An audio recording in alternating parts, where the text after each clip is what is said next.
Hello friends, ये बात तो हम सभी जानते हैं कि पैसा बहुत ज़्यादा इम्पोर्टेंट है हमारी ज़िंदगी में।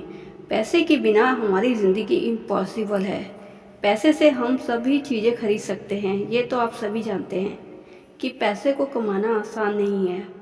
अगर हमने पैसों को सही जगह पर इस्तेमाल नहीं किया तो ये हमारे लिए बहुत बड़ी मुश्किल खड़ी कर सकता है। इसलिए आज हम इस वीडियो में बात करेंगे पैसों को किस तरह से मैनेज किया जाए।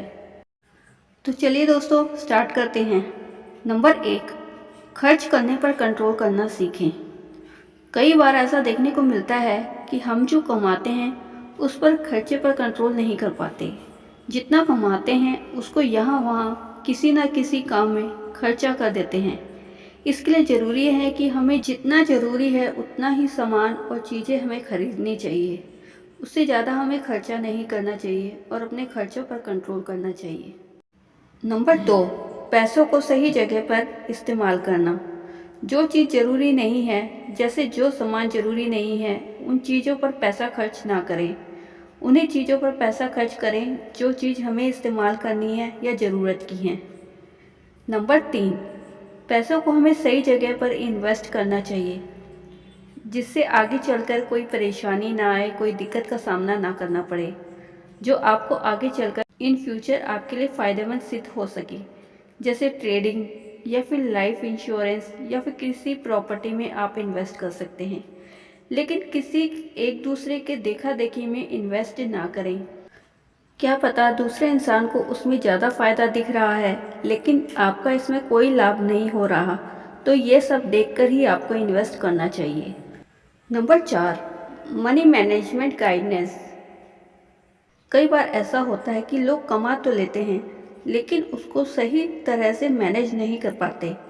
जितना कमाते हैं उतना ही खर्च कर देते हैं या फिर कोई लोन ले लेते हैं, उनमें कमाया हुआ पैसा लोन में चला जाता है। अगर ज़्यादा ज़रूरत ना हो तो किसी तरह का लोन नहीं लेना चाहिए और आपको ये भी ध्यान रखना पड़ेगा कि आप जितना कमाते हैं उसमें ही आपको संतुष्ट रहना चाहिए। तभी आप अपनी मनी को और पैसों को बेहतर तरीके से मैनेज कर सकते हैं। नंबर 5, खर्च करने का एक डाटा जरूर बनाकर रखें। जो भी आप खर्च करते हैं वह सब एक लिस्ट जरूर बना के रखें। डे बाय डे चेक करते रहें। आप ये देखते रहें कि आप कुछ ज़्यादा खर्च तो नहीं कर रहे। इस डाटा से आपको पता चलता रहेगा कि आपने कब कहाँ कैसे खर्च किया। फिर आगे से आप खर्चों पर लगाम रख सकेंगे और आगे इन सब पर आप मेंटेन कर सकेंगे। जब आप लिस्ट बनाकर रखेंगे तो आपको पता रहेगा कि आपने पैसे कब और कहाँ खर्च किए।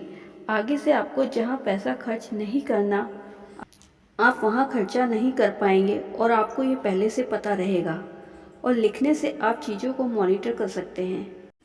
हमने कई बार घरों में देखा है कि कई बार लोग डायरी बनाकर रख लेते थे और उन सबको लिख लिया करते थे। इससे हमें पता चलता था कि हमने कौन सा खर्चा किस पर किया है और जो खर्च किया है क्या वह फिजूल था। अगर वह फिजूल है तो हम आगे से ऐसे खर्चे पर लगाम रख सकेंगे।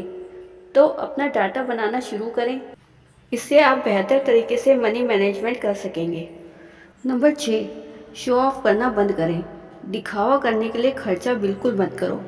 और अपने घर का इनोवेशन कराना चाहते हो या फिर अपनी शादी पर खर्च करना चाहते हैं या कुछ और खरीदना है या इन सब चीज़ों को खरीदने के लिए आप इतना पैसा लगा देते हैं। दोस्तों को इम्प्रेस करने के लिए या पड़ोसी या रिश्तेदारों को इम्प्रेस करने के लिए ऐसा ना करें। जैसे आपके दोस्त ने कार खरीदी है तो आपको भी वैसी ही कार खरीदनी है। ऐसे शो ऑफ करने के लिए पैसा खर्चा बिल्कुल ना करें। इस चीज़ें दिखाने के लिए आप लोन लेना भी शुरू कर देते हैं, महंगे मोबाइल्स के लिए, लैपटॉप के लिए, गाड़ी के लिए। मेरे दोस्त ने ऐसी कार ली है तो मैं भी ऐसे ही लूँगा, मेरे दोस्त ने लैपटॉप लिया तो मैं भी यही लूँगा। इन सब पर पैसा खर्च ना करें। Never take any personal non luxuries. अगर आप 6 पॉइंट्स को अपने ध्यान में रखेंगे तो आप अपने मनी को, अपने पैसे को बचा पाएंगे, यानी कि मनी मैनेजमेंट कर सकेंगे। तो दोस्तों, अगर आपको वीडियो अच्छी लगी हो तो लाइक और सब्सक्राइब जरूर करें। धन्यवाद।